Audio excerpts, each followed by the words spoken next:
пайдаланбаған жомарт кісі. Бір күн емес, күніге алғыс айтам, ұлағатты ұстазсыз ниетіңізге. Шексіз алғыс айтамыз шын жүректен, әумен десін періште көкте жүрген. Алғысымды білдірдім бүгін сізге, жылы лебіз қабылдаңыз тілектерден. Бір ұстаз бар, логиканың ата, логикасы идеяның ұласа. Мектеп үшін күнін таппай жүгірер таңба кешпе уақытына қарамай. Балаларды балайды ол білімге, ерекше бір энергиясы таусылмайды мүлде. Дарын барма, жерде барма, ешбірінен қалмайтын, қалмағын ұстаз алғыс сізге еңбек дәрісіңізге. Құрметті Сәуле Нұрмұхамедқызы, Сәулебай мектепте орны бөлек, сүйеді шәкірттеріңіз сізге ерек. Шықсыншы деп мектептен білімді жан, әрқашанда білімін аямаған. Бұл ұстаз айтамыз алғыс сізге, күлгеніңіз ұқсайды күн көзіне.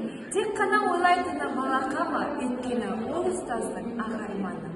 Алғыс айту күні бүгін шаттық күйге бөленген, ұстаз жүрек сырлас әркез білім атты өнермен. Шаттық апай шәкірттерге білім нәрін көп құйып, өмір жолда ізгілікті еңбегіне еленген. Құрметті номер 40-шы орта мектептің ұлағатты ұстаздары, сіздерге алғысым шексіз. Сіздерге отбасыларыңызға береке, өздеріңізге денсаулық тілеймін. Шәкірттеріңіз көбейе берсін, биік асулардан көрінсін. Мектеп бітірейін деп жатқан 11-ші сыныптың оқушыларының жолдары ашық болсын. Барлығына сәттілік, алдағы ұлттық бірыңғай тестте жоғары балл алуға тілектеспін.